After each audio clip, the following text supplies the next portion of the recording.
जगह में से 12 मांगे मान ली, सब लोग कह रहे हैं। और सैलरी हमें मिलती है 8 घंटे की।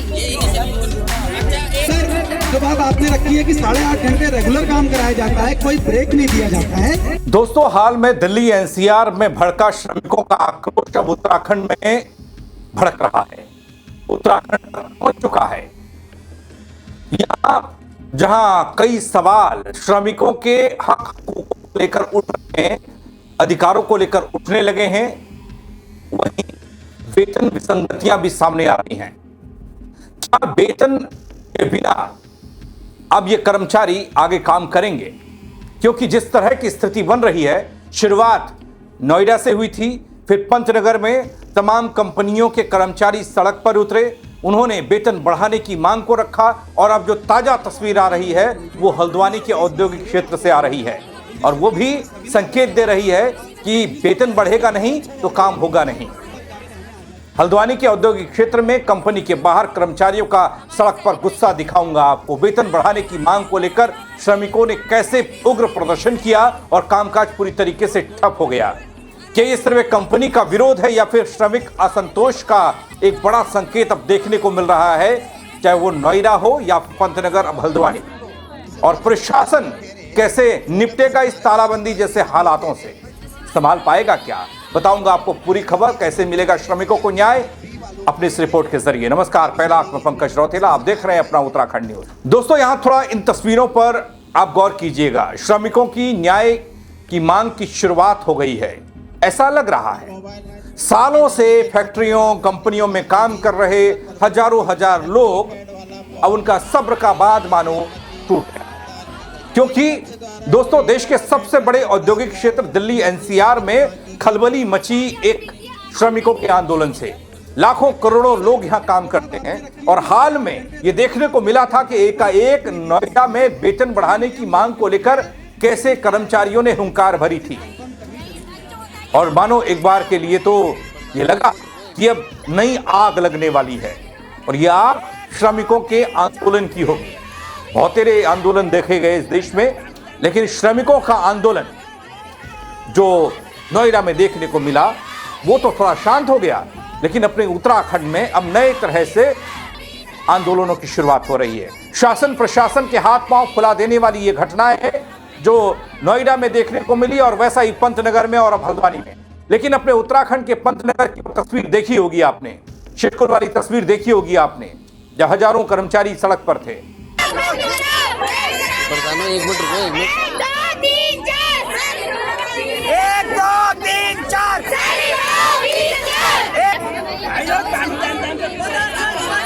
दोस्तों, उत्तराखंड के पंतनगर में श्रमिकों के आक्रोश ने यह जाहिर किया कि भाई मांग बढ़ी है, चिंता बढ़ी है, और आज से नहीं है, सालों से है।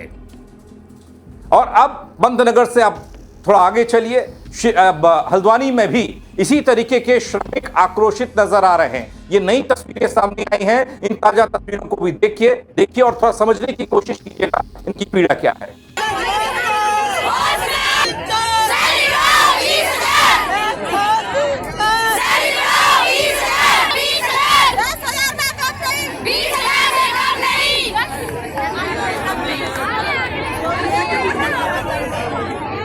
जी हाँ दोस्तों, हल्द्वानी के मोटा हल्दू में ये कंपनियां हैं जहां सिटकुल नोएडा में मजदूरों का आंदोलन खूब शोर उसका हुआ, और यहां भी वैसा ही शोर आप सुन पाए। काम करने वाली महिलाएं और पुरुष कर्मचारियों ने वेतन बढ़ाने और श्रम विभाग के नियमों को लेकर आक्रोश जाहिर किया है, ये धरना दिया है। उनकी मांग है कि न नियम कायदे माने जा रहे हैं और न ही तनख्वाह बढ़ाई जा रही है। मजदूरों ने प्रदर्शन के जरिए अपनी पीड़ा रखी। मौके पर क्षेत्रीय विधायक भी पहुंचे, जनप्रतिनिधि पहुंचे, प्रशासन ने सुरक्षा के मद्देनजर स्थिति को संभालने के लिए फोर्स की तैनाती भी की। बल इसके अलावा कंपनी प्रबंधन और श्रम विभाग के अधिकारी भी श्रमिकों से बातचीत कर समाधान खोजने पर लग गए। लेकिन दोस्तों, कर्मचारियों का कहना क्या है? वो क्यों इतने परेशान हो गए कि तपती धूप में खुले आसमान के नीचे जहां जमीन आग उगल रही है हल्द्वानी की, वहां धरना दे रहे हैं? जिसमें महिलाएं ज्यादा पुरुष कम, लेकिन सारे के सारे कर्मचारी कंपनी के खिलाफ लामबंद हैं। सुनिए और देखिए। सर ये मुद्दा यहाँ सैलरी बढ़ाने के लिए हमें 4-5 साल हो जाते हैं यहाँ जॉब करते करते, हमारी सैलरी 2 साल से वही है तो वही है, सैलरी बढ़ाने का नाम नहीं है। और बढ़ती है हमारी कितनी बढ़ती है, 100 रुपए, 200 रुपए, 300 बढ़ती है। और महंगाई इतनी बढ़ती जा रही है, इतनी बढ़ती जा रही है, हम गरीब इंसान का खाना मुश्किल है। क्या गरीब इंसान खाए तो हम जितनी सैलरी कमाते हैं हमारा एक रुपया नहीं बचता है, खाली आ रहे जा रहे तो फायदा नहीं काम करने का हमारा। और क्या कहते हैं दोस्तों, इतना ही नहीं है, मांगे कई हैं बल, लेकिन प्रमुख मांगों में वेतन बढ़ोतरी है। दोस्तों, कुछ ऐसा ही पहले पंतनगर में देखने को मिला और अब हल्द्वानी में महिलाओं ने मोर्चा खोला है। मोर्चा एक ही मांग, वेतन हो 20,000। ये टैगलाइन के जरिए ये श्रमिक अपने आंदोलन को आगे बढ़ा रहे हैं। बाइट में इसके अलावा दोस्तों कई और परेशानियां भी हैं कर्मचारियों को, जिससे सुनने वाला शायद कंपनी प्रबंधन नहीं है, सिर्फ ये लगता है कि काम करिए और घर चाहिए, जो तनख्वाह मिल रही है वो ले लीजिए। बड़ी बड़ी कंपनियों में सालों से सिर्फ शोषण हो रहा है बल, और शोषण की कहानी ये महिलाएं, ये कर्मचारी बता रहे हैं। हमारी सैलरी जो है 12.5 है और हमको प्रॉपर क्या कहते हैं काम जैसे 8 घंटे का होता है तो हमारी जैसे 2 बजे छुट्टी होती है तो 2:15 कभी कभी तो 20-25 में बस चली जाती है, हमको अपने किराए से जाना पड़ता है।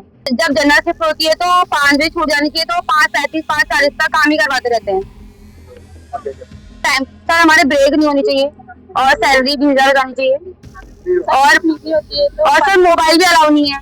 लोग इतने दूर दूर से आते हैं, वही अपनी उससे आओ अपनी उससे जाओ, बोलते कि हमें क्या मतलब। और बस में तो खड़े खड़े आते हैं, सीढ़ियों पर खड़े रहते हैं।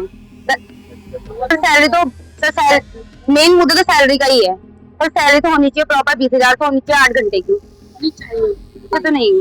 दोस्तों, अब तक आपने बहुत कुछ देखा और सुना, अब देखिए विस्तार से श्रमिकों की एक एक मांग जो कौन सी है जो आज तक पूरी नहीं हुई, जो नियमों के खिलाफ कंपनियां जा रही हैं, कैसे कंपनियों का रूल इन मांगों पर अभी तक साबित नहीं हो पाया, खरा नहीं उतर पाया। कहते हैं जो रूल बुक है उस रूल बुक में ये रूल ही नहीं है, सिर्फ काम काम काम, कम सैलरी।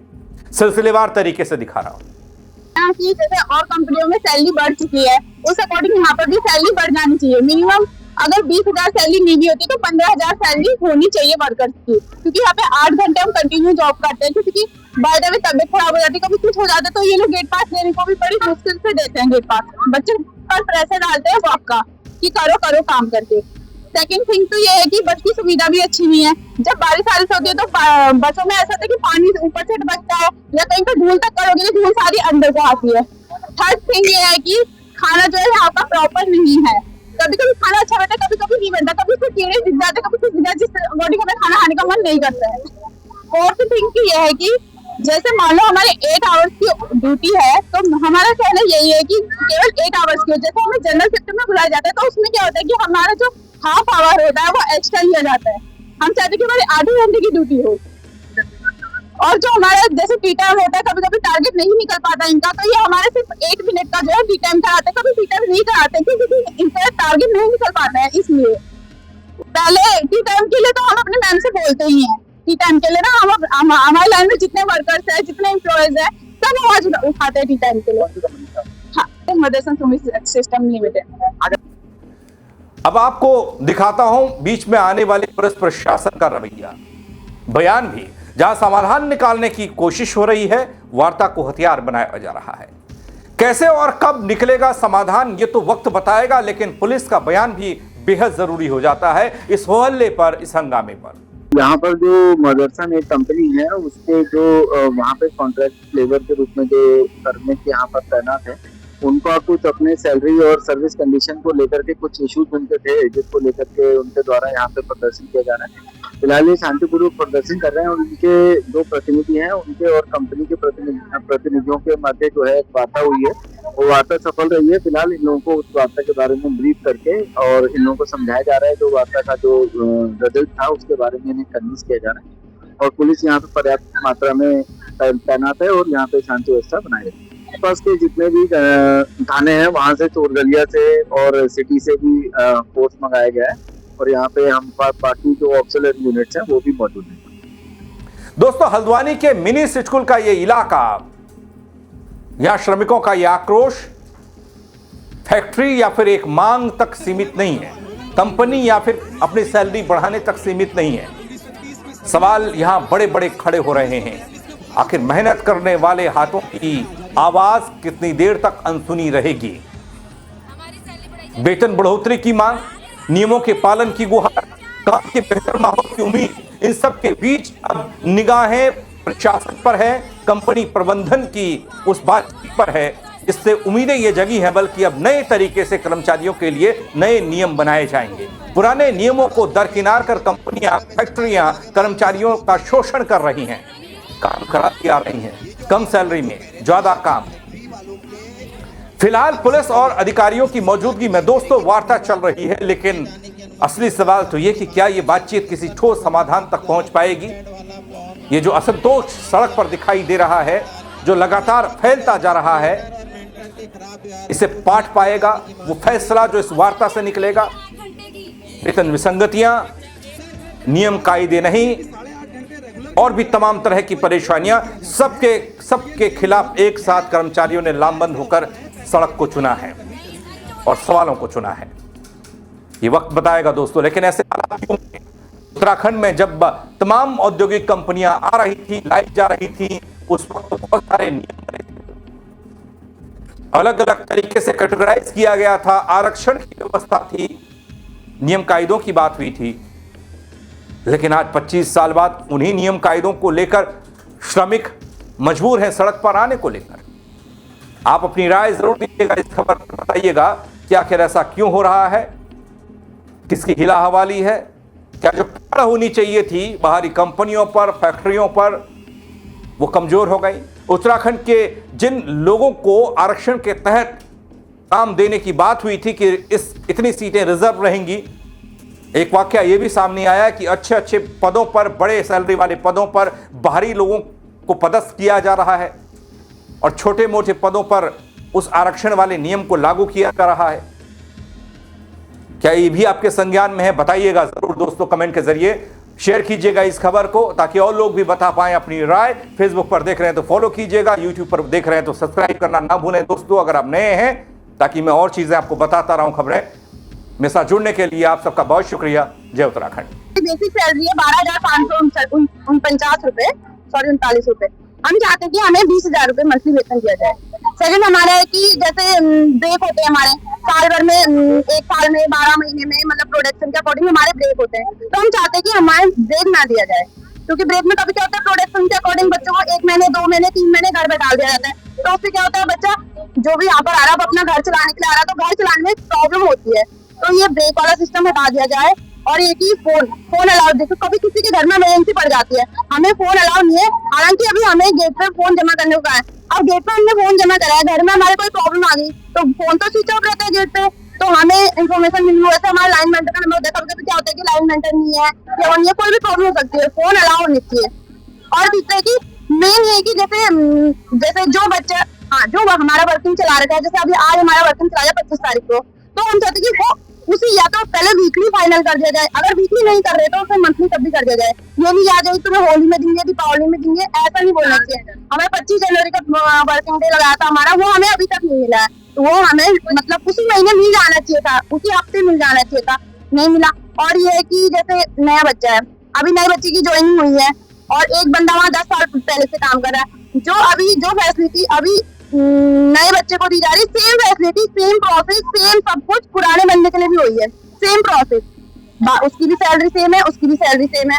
हालांकि नया बंदा काम कम करता है और पुराने बंदे को उसको कवर करना पड़ता है। और फिर भी ये है कि अगर जो बंदा वहाँ पे 5 साल, 10 साल, 8 साल से काम कर रहा है, तो उसको उसके अकॉर्डिंग, उसके साल के, उसके काम के अकॉर्डिंग उसको वो बेनिफिट मिलना चाहिए, सैलरी मिलनी चाहिए। नया बंदा है उसको साल टू साल बढ़ाओ उसके काम के अकॉर्डिंग, जैसे 1 साल, 2 साल, 3 साल ऐसे करके सैलरी बढ़ानी चाहिए। अब